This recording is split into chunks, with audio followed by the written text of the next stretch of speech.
Sauce de Montalvo. Bueno, la hemorragia digestiva va a ser una de las emergencias no frecuentes que vamos a tener en el área de gastroenterología. Y bueno, eso se va a clasificar, como bien dijo usted, en alta, media. Bueno, y para clasificar las hemorragias tenemos un punto de corte que es el ángulo de Drake. Y bueno, esta va a ser una fisura que se va a encontrar entre el duodeno y el yeyuno, situada a la izquierda de la línea media a nivel de L2. Y va a constituir básicamente el límite anatómico para dividir en hemorragias digestivas tanto altas como bajas. Bueno, dentro de la epidemiología tenemos que son las principales causas para hemorragia digestiva alta son las terapéuticas y van a representar un 40 o un 50% de la frecuencia, ¿no? En los pacientes adultos mayores también se va a conocer, van a tener que tienen comorbilidades de repente como la cirrosis hepática, diabetes mellitus, la hipertensión, etc. Y bueno, pese a los avances del tratamiento, de un 5 al 10% mueren por hemorragia digestiva alta.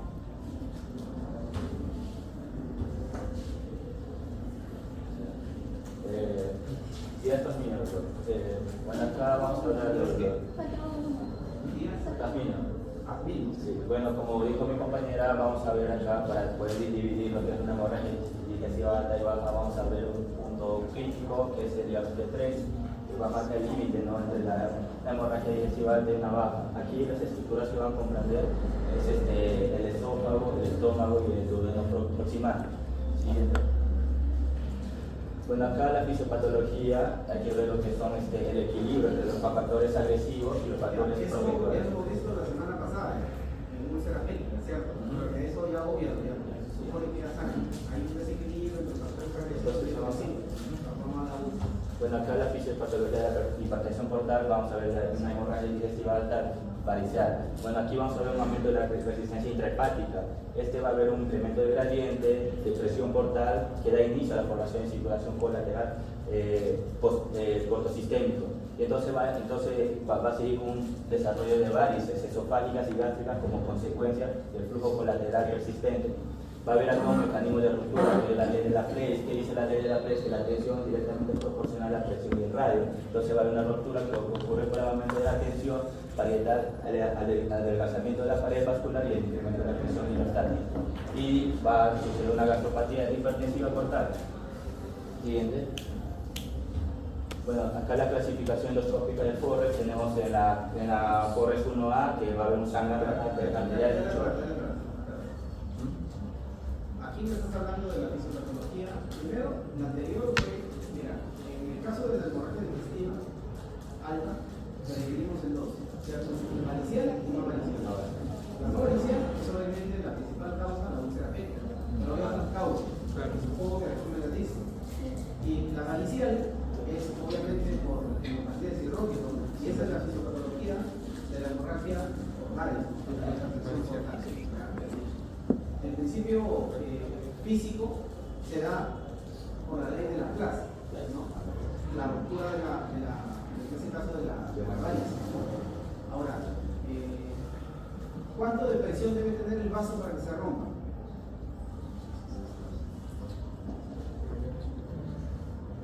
Bien, eso tenían que haber averiguado, porque hay un riesgo inminente, ¿no?, un riesgo alto.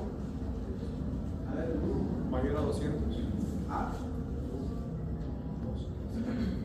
No, pero que te soplen bien.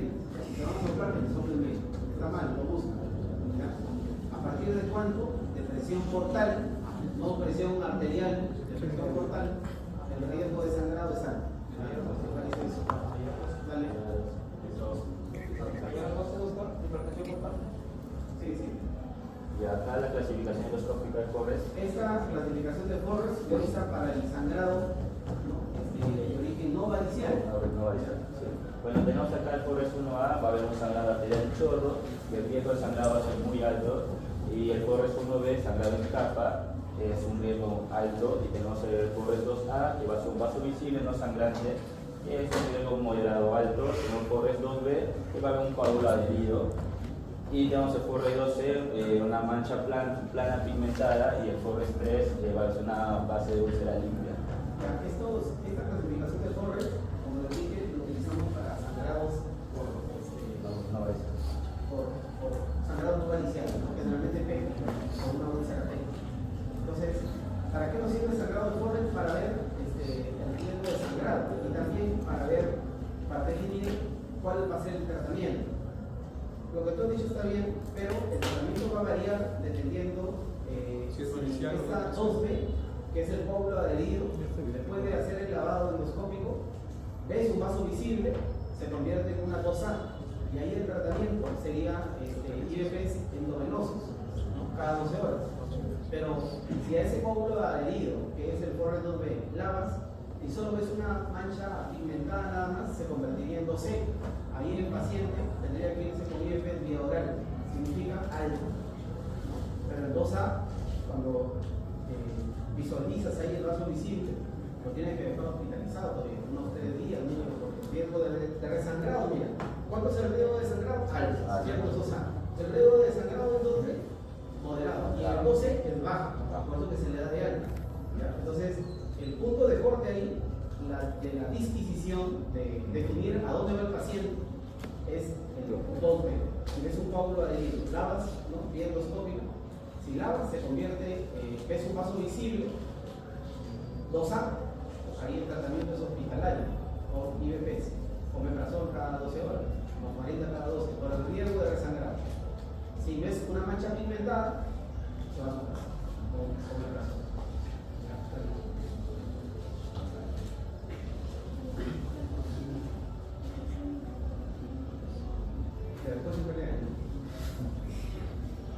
Ya bueno, aquí está lo que es etiología. Tenemos 2 tipos, la varicial y la no varicial. Bueno, dentro de las variciales obviamente tenemos las variciales por las varices esofágicas y gástricas, que van a representar varicial. Varicial.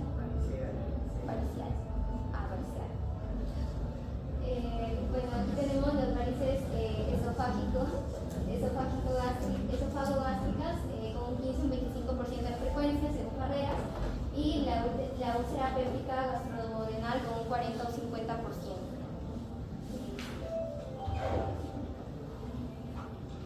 ¿Qué otra causa de sangrado no varicial conozco? Las que había mencionado. Dale atrás. Úlcera péptica, explosiva, en el caso de las variciales, varices esofágicas o gástricas, eso ya está definido. ¿Por qué? Por hipertensión portal. En el caso del no varicial hay un montón, ¿no? Pero a la cabeza están las pépticas. Cuando digo péptico es asociado al elevador del filo, ¿no? Entonces las úlceras, ¿no? Entonces cuando tú, por ejemplo, tienes el HP, el elevador del filo, y consumes AINES, aumentas el riesgo de resangrar 10 veces, ¿no? Que si solo tomarías o que si solo tomas el AINE solo nada más, ¿ya? Entonces el HP con el AINE, ¿cierto? Aumenta la posibilidad de sangrado 10 veces, ¿no? Otros causas de hemorragia digestiva no varicial, el Marlon-Weiss. ¿Cuándo será el Marlon-Weiss? ¿Qué pacientes son los que tienen Marlon-Weiss? Los pacientes cirróticos. Los vomitadores, claro, los que hacen arcadas, tumores, tumores, la esofagita es un brazo que provoca sangrado, la sangre de disfraces, ¿no? Que son los vasos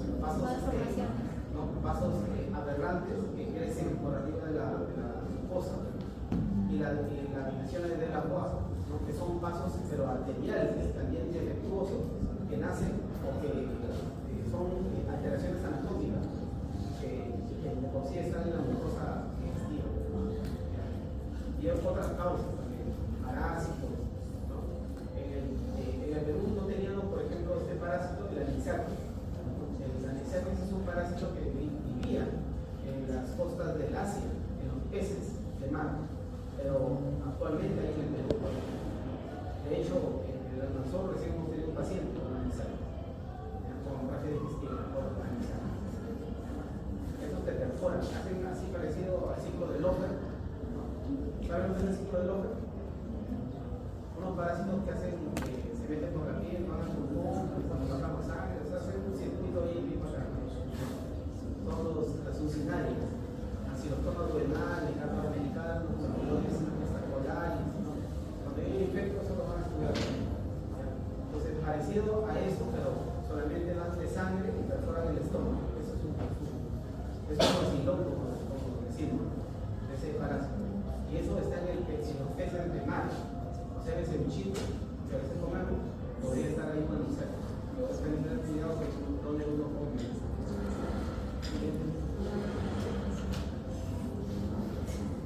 Bueno, continuar con la exposición, voy a hablar sobre las manifestaciones clínicas de la hemorragia digestiva alta. En este caso, le hemos dividido en tres partes, que es hematemesis, que es melena y que es hematoquesia. En la parte de la hematemesis, como definición tenemos que es vómito de sangre fresca, o más conocido como vómitos en pozos de café.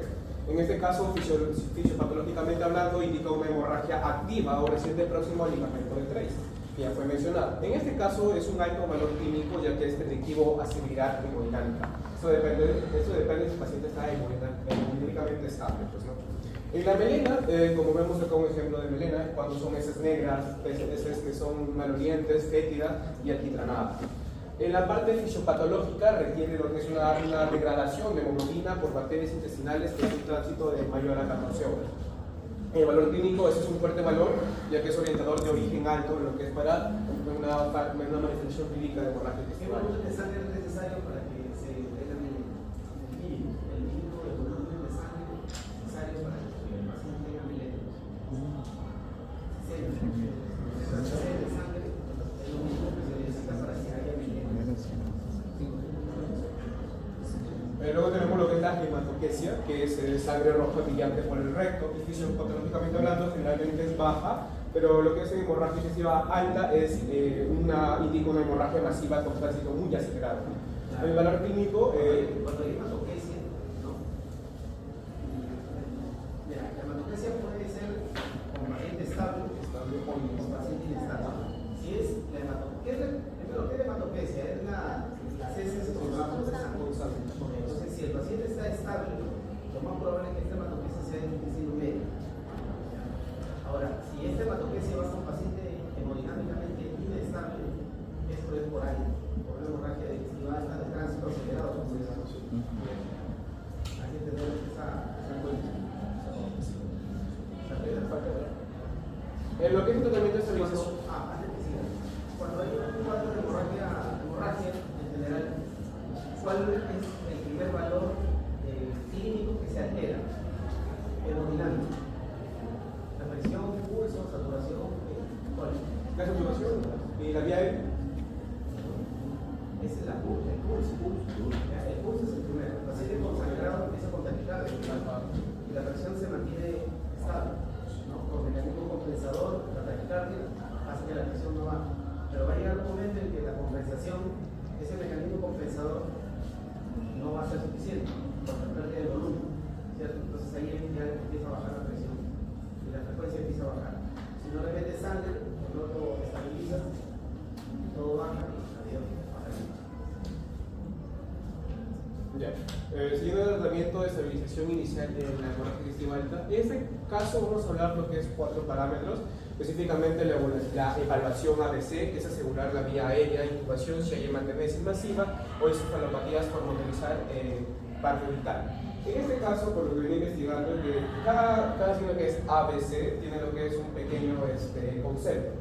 La A, que está en inglés, que es RY, que significa proteger la vía aérea. La parte de la B, que es breathing, que significa la parte respiratoria, que esto mide más que todo si el paciente está con una desaturación menor al 94%.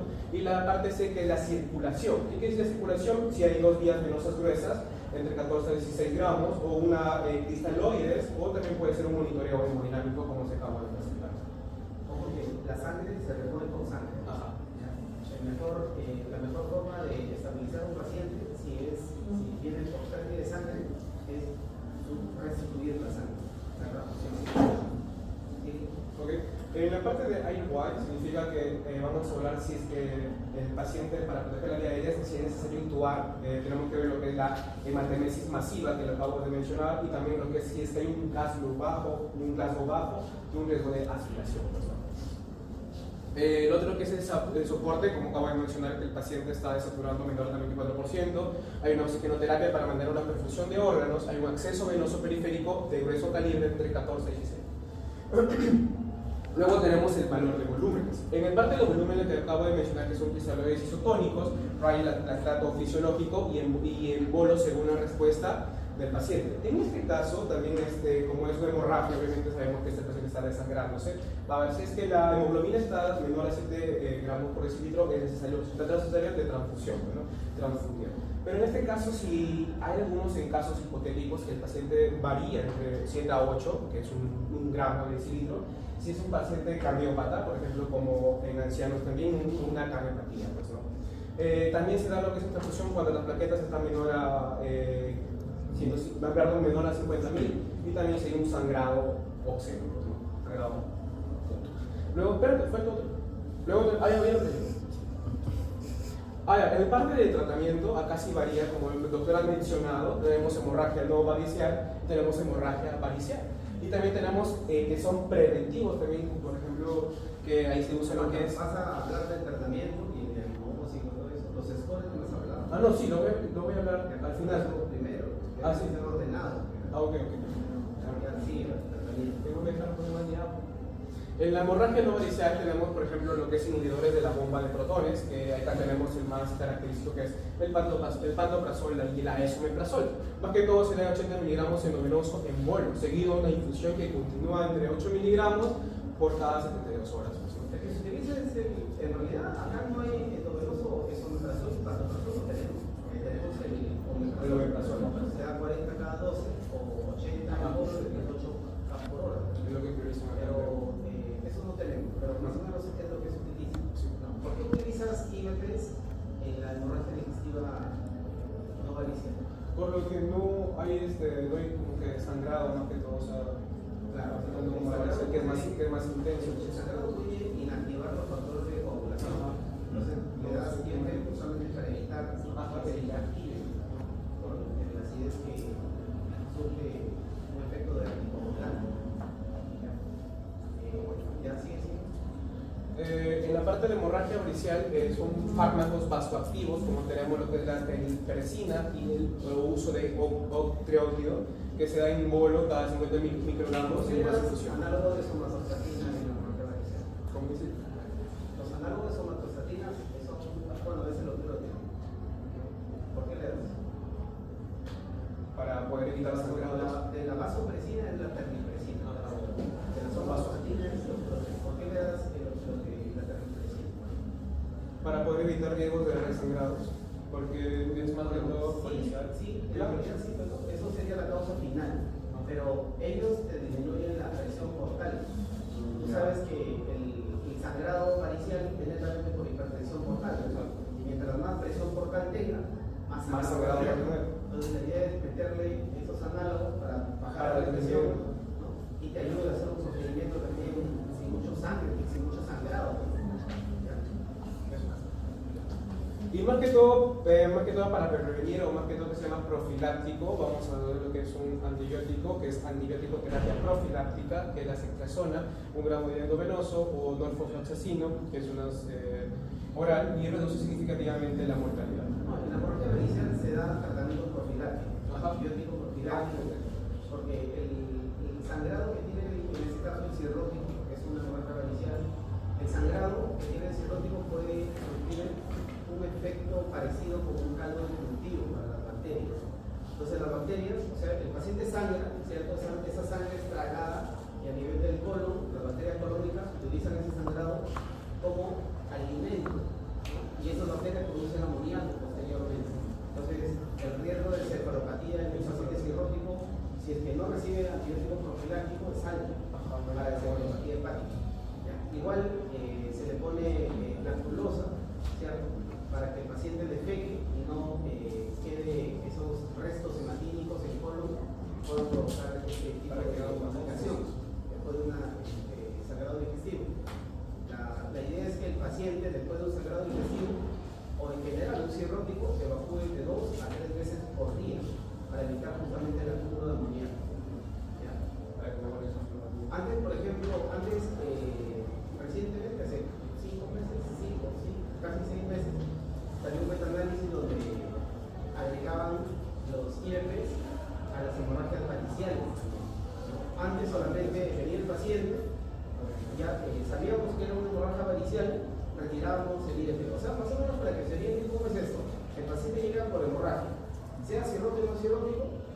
IEPs, ¿no? Te hacen la endoscopía. Si es cirrótico, ya pues obviamente tienes que poner su osterógenes. Pero a veces hay pacientes que no tienen historial médico. Pues no sabes si es cirrótico o no, a veces no tienen ni estigma. Mayormente te puedo orientar, pero entras y te encuentras sorpresas, varices esofágicas, etc. Entonces, ingresas, antes de 6 meses pasaba eso, ingresaba, veían que eran, habían varices esofágicas, te dejabas osterógeno, retirabas el IEP. Pero ahora se continúa con el IEP, con el osterógeno también, obviamente. ¿Por qué? Porque en las hemorragias variciales, después de ligar, porque el tratamiento de las varices es ligaduras con varices, la ligadura con bandas elásticas de esas varices, el ácido clorhídrico que se produce podría romper esas ligas, ¿no? Entonces, muchas veces la rompía, ¿no? Por eso el riesgo de resangrado en una ligadura con varices era alto. Entonces, por eso, de manera profiláctica también se le pone el pecho por unos 3 días. ¿No? Entonces, ahora está indicado el IEP para que junto, obviamente, con el osterógeno. El osterógeno sí o sí. Ahora se ha agregado el IEP. ¿Entendieron? Sí. Y ahora háblame del diagnóstico. Patas, parece contrario. ¿Cómo hacer el diagnóstico de hemorragia digestiva? Pero bueno, ya. En este caso de diagnósticos en hemorragias digestivas tenemos lo que es altas y bajas, en este caso en la parte alta. La verdad, en este caso yo investigué un poco más que son de los scores, que es de hemorragia digestiva alta, que más que todo se preguntarán para qué es un score y qué es lo que hace. En sí, un score es que evalúa lo que es la parte de la gravedad de la hemorragia digestiva y también lo que es, predice lo que es un riesgo de resangrado, si es que el paciente vuelve a sangrar. Y también decide lo que es un manejo entre alta, un manejo si es que se da el paciente de alta, si se da hospitalización o si es que se va a UCI. Es un rango estadístico, se puede hablar. En este caso tenemos el score de Glasgow, que es el nombre raro, pero es Blatchford Score, más conocido como GBS. Y usted se preguntará para qué sirve. Este score se da lo que es antes de una endoscopía. Entonces esto va a identificar quién necesita intervención adecuada, intervención inmediata, y decide si el paciente puede irse o se va a ir. No, la verdad no. Lo hice. Buscó de internet, score de Glasgow. Lo que pasa es que no me he enviado sus datos. Sí. Ahí está. Entonces, ese es el score. Es que lo voy a dar todo. Ahora sí, abre. Porque una imagen dice más que mil palabras. Poeta, Sí, bueno, en este caso lo que va a hablar el score va a ser lo que es la parte de la hemoglobina, si la hemoglobina va a estar baja, va a hablar porque es el boom. Este es un dato clave porque tiene un nombre específico porque es en inglés, es urea nitrogenasa, nitrogenasa. En hemorragia digestiva alta va a ser elevada, en cambio que en la hemorragia digestiva baja va a estar normal, no va a ser alterada. Va a ver lo que es una presión, va a ver lo que es la presión arterial que está baja, va a ver lo que es una taquicardia, como se dijo en su momento. ¿Dónde te va a comprar eso? Hemoglobina, va a hablar de lo que es insulina, va a también hablar de lo que es el impacto cardíaco. En este caso, a lo que yo vine interpretando, o la interpretación, que si es un GBS que es igual a 0, es un bajo riesgo, pues el paciente ya puede ir acá está seguro, se puede hacer. Pero si es mayor o igual a 1, es un riesgo de hospitalizar al paciente. Y si hay un GBS mayor de 7 o a 8, es un alto riesgo de intervención y es una endoscopía urgente. Es lo que en pocas palabras se quiere decir este pequeño cuadro. En este caso es mejor ya, si con algún caso clínico, si ves algo 0, ya el paciente da. Pero si ves mayor de 7 o 8, el paciente hace una intervención. El segundo que investigué, o el segundo score que investigué es el ROPCAL score. ¿Y para qué sirve? Así como el primero que les dije es antes de una endoscopía, el ROPCAL score es después de una endoscopía. Entonces esto, aunque tiene versión pre-endoscópica, también predice lo que es la mortalidad y también predice lo que es el resangrado. Se compone de dos componentes, en la parte clínica y la parte endoscópica. En la parte clínica tenemos evalúa lo que es la edad, evalúa lo que es el shock y más que todo la frecuencia cardíaca, que es de cajón, al igual que el otro.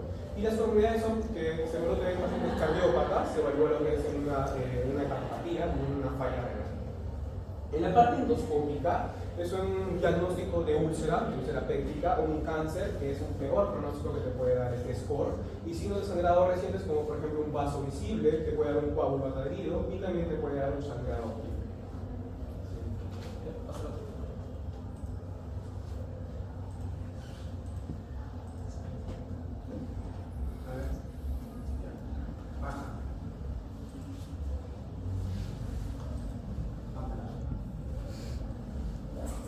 De la cruz pulmonar. Hemorragia digestiva baja. Es aquella que produce en la parte distal al ángulo de Reis, lo que ya mencionó mi compañero. En la epidemiología nos dice que es una causa más frecuente de hospitalización por enfermedades digestivas.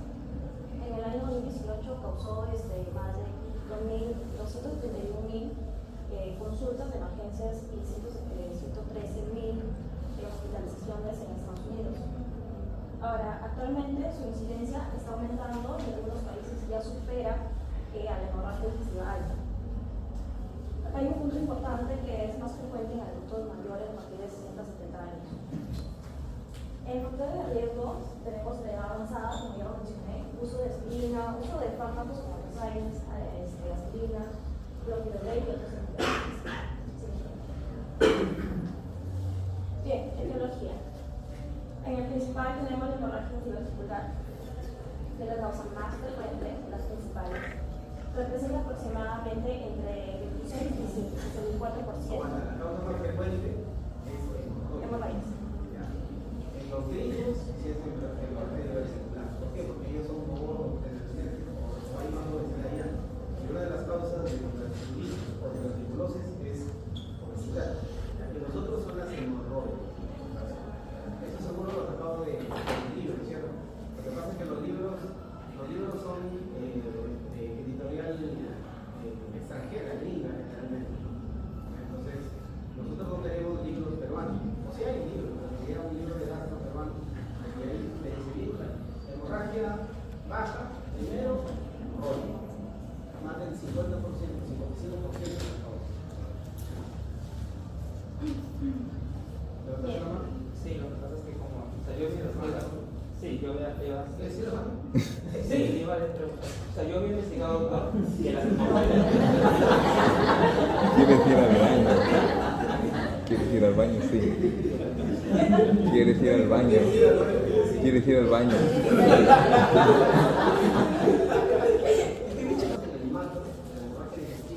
La primera causa es por hemorroides. Yo he visto, sí es cierto lo que dice, pero yo he visto hemorroides con interés de morfina, el paciente chocado de emergencia. Lo primero que piensas cuando viene una hemorragia, una rectorragia, que es la causa, la clínica, la que te orienta, que es baja. Lo primero que piensas es una hemorragia diverticular. ¿Por qué? Porque estos vasos son arteriales. claro, pues la de los Y así es. Y las antidisplasias es a nivel venoso, pues como era la las segunda. antidisplasias son sangrados bien, o sea, no son protectores, sangre así, pero no te inestabilizan. Okay. Pero la verdad, después de una sigmoide, lo único que había eran hemorroides. Entonces, por eso te digo, sí te descompensa el hemorroide. Y sobre todo si ese hemorroide es complicada. Cuando hablo de complicada, cuando hay más de 12 hemorroides juntas. Incluso hay varices rectales, producto obviamente de una cirrosis hepática muy complicada, obviamente. Y esas varices rectales también pueden sangrar. Al igual que las varices esofágicas, también un sangrado bastante masivo, casi letal, porque no se actúa de inmediato. Entonces, la primera causa de hemorragia digestiva, en el macro, hemorroides. Si yo les preguntara así, la principal causa de hemorragia digestiva con inestabilidad hemodinámica, lo más frecuente es eso, hemorragia divertícula. Pero en nuestro medio es raro. Los divertículos casi siempre en promedios son de adultos mayores, ¿no? Que vienen con una colostomía de control y ves huecos por todos lados. Los divertidos son alteraciones en la mucosa colónica, ¿no? Donde se forman unos sacos Ya lo sabes bien. con luz hacia la mucosa, ¿no? Entonces son unos agujeros en realidad. Hay de diferentes tamaños. Incluso hay unos tan grandes que parecen la luz del colon. Tú estás entrando en una colon y ves un huecazo. Entonces, de verdad te pones incluso a veces en la duda si es aquí o allá. Hasta que ya por técnicas que ya, ¿no?, parte de la especialidad, ya te vas haciendo la diferenciación, ¿no? Por acá no es te vas por acá. Porque si te metes a un agujero diverticular lo perforas, tienes que cerrarlo, porque si no ese paciente sí te espera piedras gordas. Entonces hay que tener cuidado. Entonces, en el macro, hemorroides. ¿Okay? ¿Quieres ir ahí? No. El segundo punto tenemos la hemorragia post-polipectomía, ¿no? Tenemos como la complicación posterior a la Se requiere el pólipo. Por eso, al retirar un pólipo, o sea, para extraer un pólipo, se debe de primero tener las características, ¿no?, del pólipo, obviamente. Si es un pólipo, por ejemplo, pediculado, tiene un pedículo o un tallo, ese tallo generalmente tiene un vaso. Y cuando es ese tipo de pólipo pediculado, se sugiere, ¿no?, que previa a la extirpación del pólipo se haga primero una doble o una triple terapia, ¿no?, colocación de un clip, inyección de adrenalina y después extirpación con masa caliente, de preferencia, ¿no?, para que el efecto de termocoagulación de masa caliente también evite el sangrado, ¿no? Y si obviamente la lesión es muy o te lleva a la capa submucosa, es mejor cerrar el defecto, ¿no?, con clips. Lo otro, las angiectasias son vasos, ¿cierto? Son vasos, son malformaciones vasculares. Si es en el colon, casi siempre es en el recto y producto de la quimioterapia, ¿no?, pacientes que han recibido quimioterapia, se llama proctitis actínica. Esa proctitis actínica la tratamos como se forman un montón de vasos y se da por la fisiopatología es que las quimios producen la elevación de un factor de crecimiento vascular.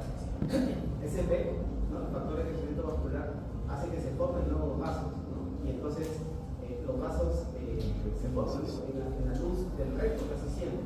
Entonces la materia fecal al salir lesiona estos vasos y el paciente sangra y viene con rectorraco, ¿no? Cuando son muchas, lo que se hace es quemar, ¿no? Se llama termocoagulación o APC. Si es que el sangrado recurrente, ¿no?, lo que se estila es también dar tratamiento vía oral, talidomida. La talidomida era un fármaco utilizado en la década de los 60 por ahí para los vómitos en la gestación, ¿no?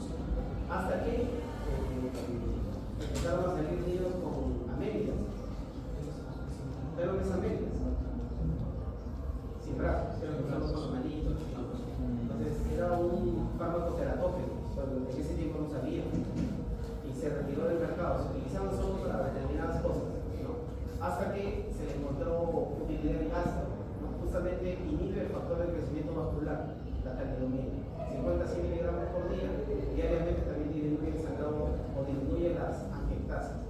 Otro tratamiento que se utiliza, por ejemplo, para los enfermos terminales, ¿no?, cuando tienen una angiectasia producto de quimioterapia, ¿no?, son enema de formalina.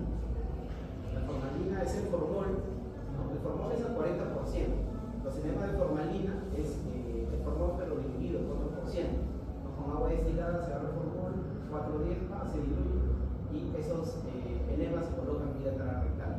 Pero eso se utiliza en pacientes ya cuando baja el dedo, pacientes con cáncer, por ejemplo, que están en quimioterapia, con metástasis, pacientes ya mayores, porque lo que hace el formol es quemar, literalmente, como literal lesiones, y en este caso la angiectasia, obviamente el estudio de paso. Bueno, las hemorroides, ¿vas a hablar de las hemorroides? Bueno, sí, uno de los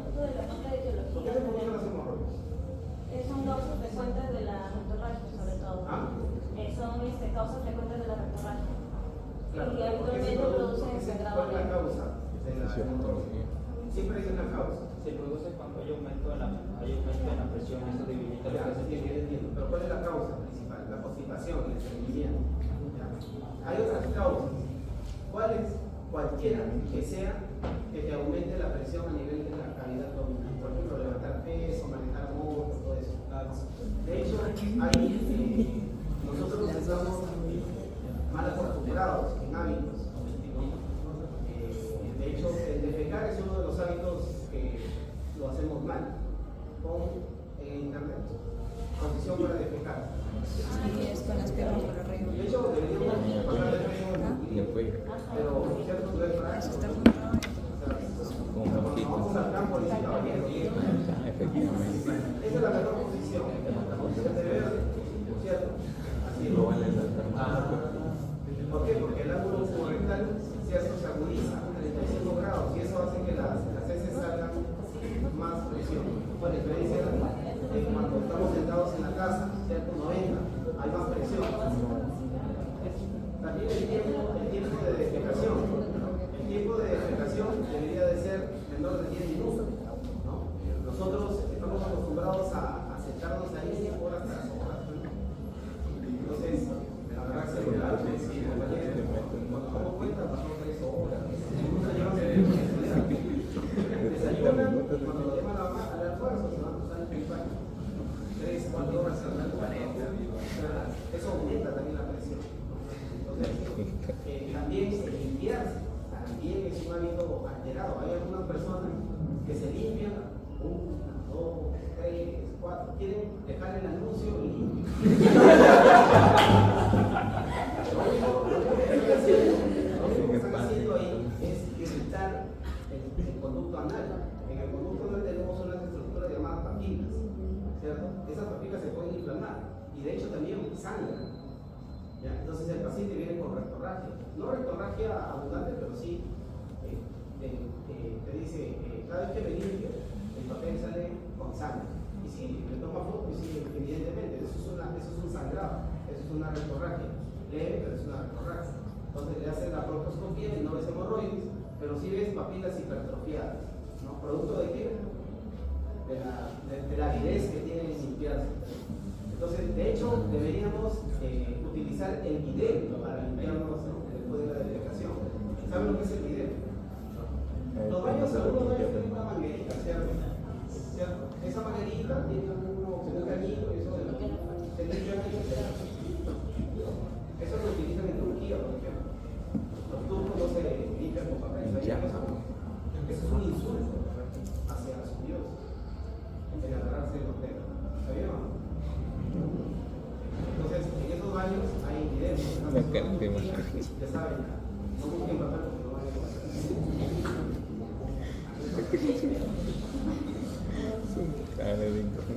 Entonces, esas son también causas de rectorragia. Ahora que ya, la enfermedad inflamatoria intestinal también es una de las causas frecuentes de rectorragia. De hecho, la colitis ulcerativa, la enfermedad del Crohn.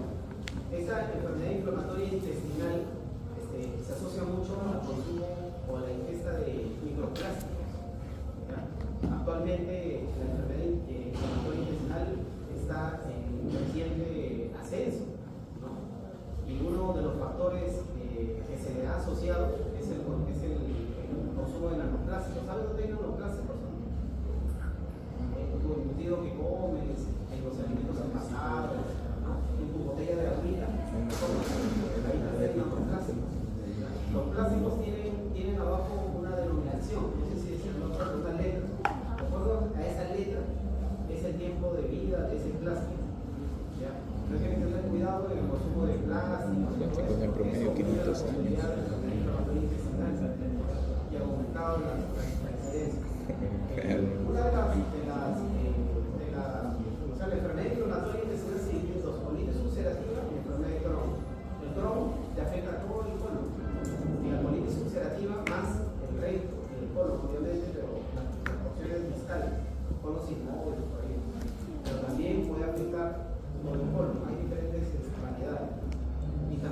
ahí, por ejemplo, se puede utilizar los elementos de formalina, pero la paciente todavía no era una terminal, una paciente oncológica terminal, entonces le pusimos sucralfato y con eso se dio sucralfato y temas.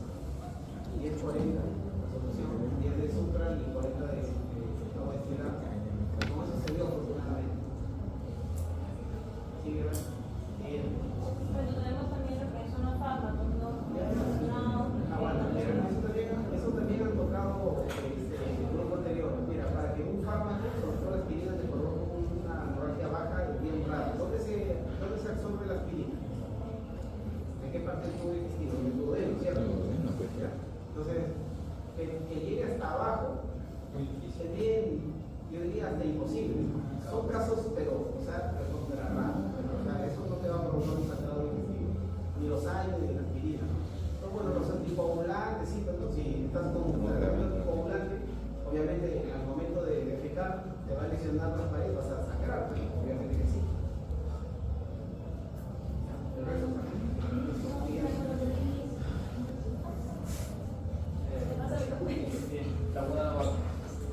Laguna Navarro. Bien, continuando con la fisiopatología en general de las hemorragias digestivas ramas. En sí, estas hemorragias digestivas es un sangrado que se orienta en la parte distal, como ya lo habías hablado, en el ángulo o ligamento de Trex.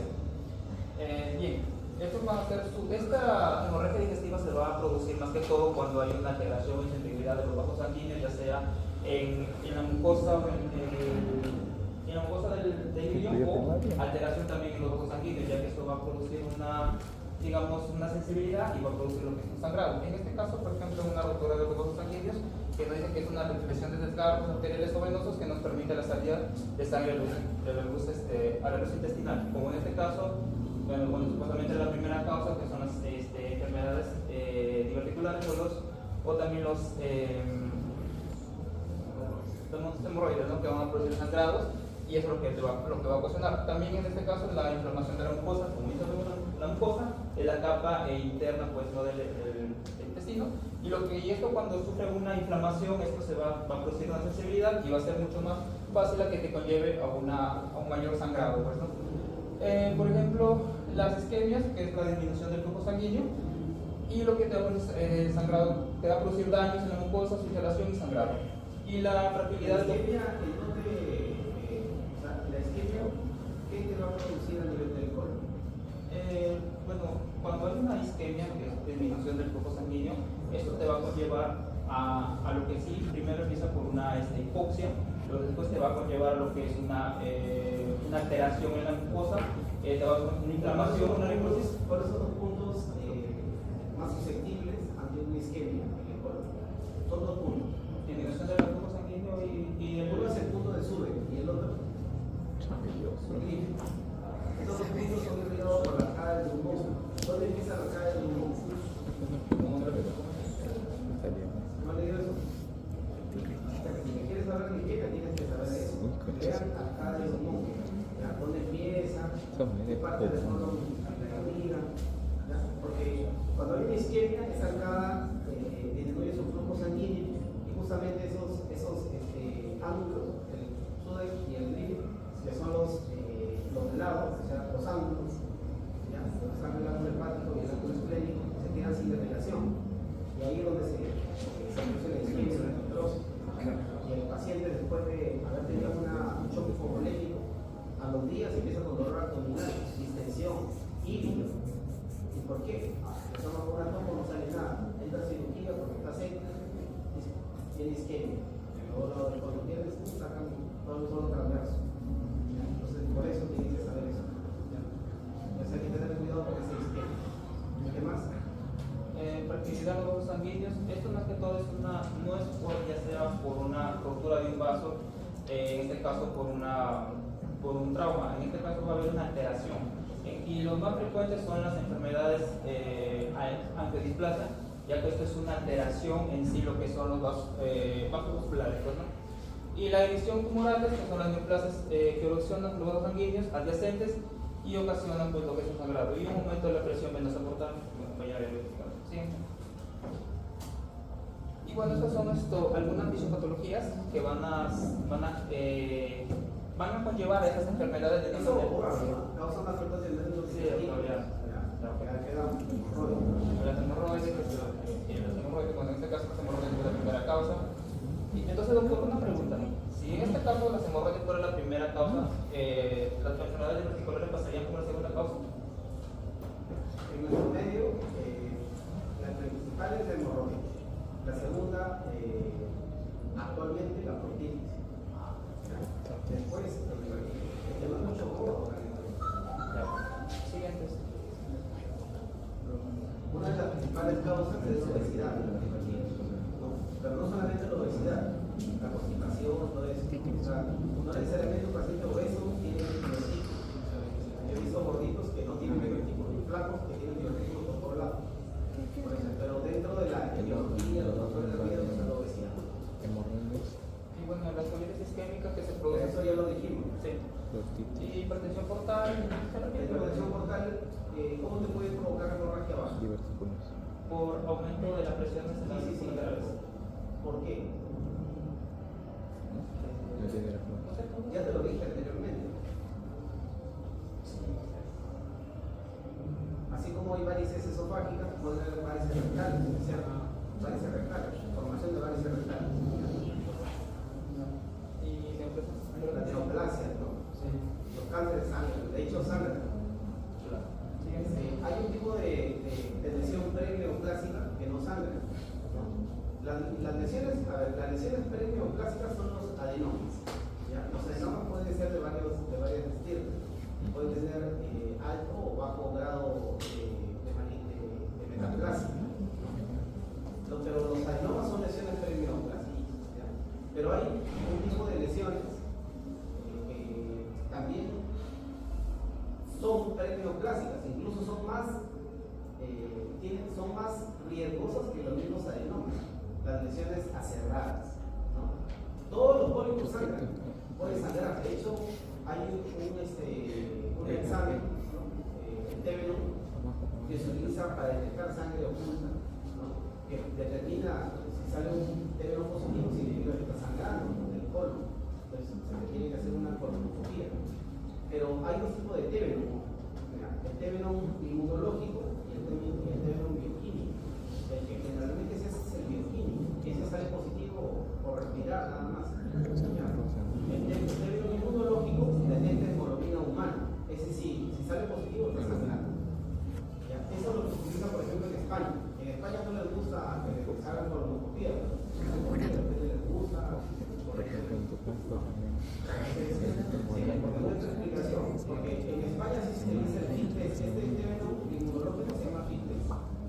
Y de hecho hay un estudio, el Colon Brain, donde pone a los pacientes con colonoscopías y con FIT-test a ver cuál es el que tiene mayor utilidad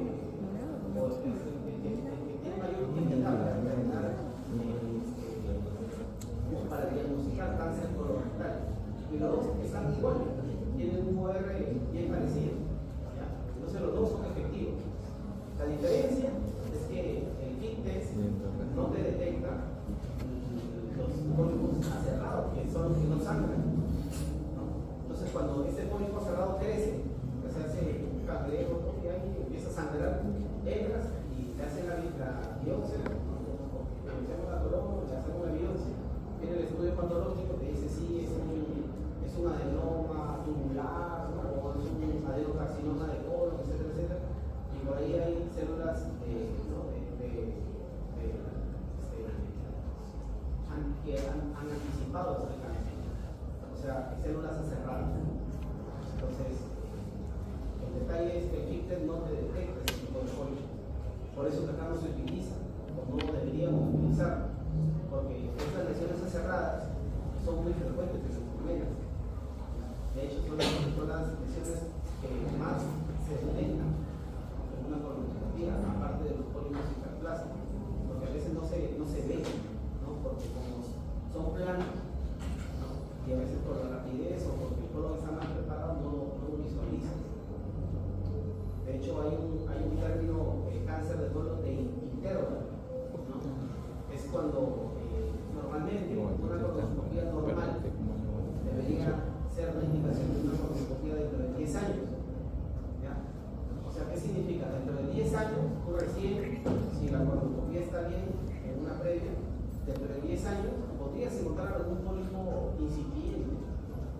lo sacas y se acabó el problema.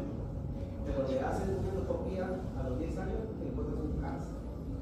Eso significa que el anterior colonoscopia no podía actuar por mala preparación, por rapidez del instrumentador o otros problemas, de repente hasta por problemas técnicos, la máquina no funciona bien, etc. ¿Ya? Entonces hay cosas que también están como cierta discrepancia, sobre todo en el diagnóstico. ¿Ya?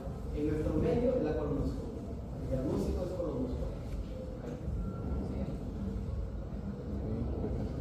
Y bueno, su clasificación de las hemorragias digestivas, aquí los... Y esa clasificación, pues, ¿no? Cuando está hablando de cirugía. Eso también ya está. Sí. Ya.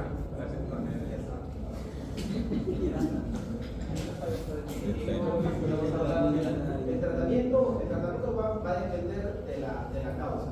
Si es una hemorragia por hemorroides, lo que se tiene que hacer es la ligadura de hemorroides. La ligadura de hemorroides y tratar la causa que le ha llevado al hemorroide. Si es constipación, la filosa. Si es aumento de la presión abdominal, o mirar de sobrepeso. Que despeje de manera adecuada. Si es osteodisplasia, la quemadura, y si va a recibir bioterapia, pues no hay forma de evitar que se forme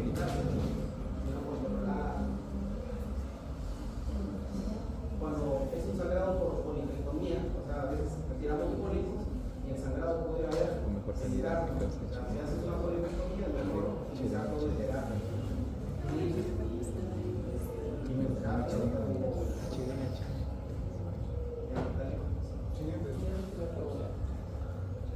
A ver, ¿es bueno el tacto? ¿No es bueno? A video de los alumnos. Un tema de bastante pudor.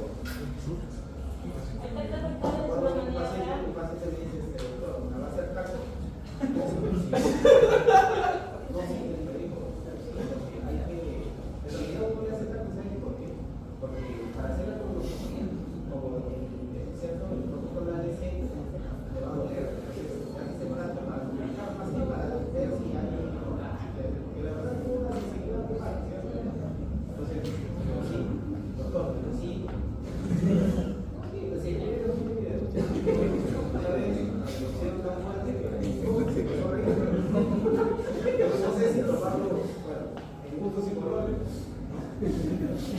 A ver, ¿es bueno el tacto? ¿Es malo? ¿Se debe hacer? ¿No se debe hacer? Bueno, el tacto rectal es una maniobra específica, médica y semiológica, ¿no? Que consiste en la introducción de un dedo índice, ¿no? Como lo mencionó, brevemente ejecutando el ubicado a través de esfínter anal hacia la polla rectal.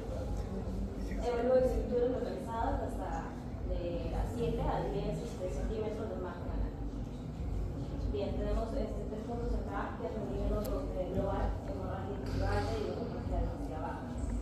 El primer punto, la especificidad general va a 85% a 93% para enfrentar el origen del sangrado. Utilidad principal, clasificación macroscópica inmediata, ¿no? Inspección visual del guante en urgencias. Hemorragia digestiva alta, el hallazgo le llega, ¿no? Es negro, las cosas fétidas, y especificidad el 84 y 93%.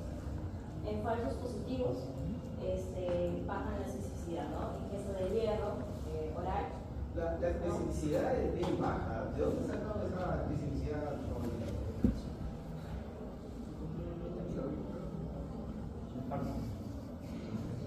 Porque yo la tenía en el 70, 65, 70%. Pero la especificidad es bien baja. Ahí está la referencia. La especificidad es bien baja. No sé dónde sacamos 84 exacto.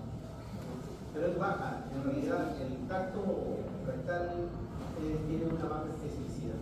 Alta sensibilidad. La especificidad es bien baja. Porque puede alterarse por la ingesta de hierro, alimentos oscuros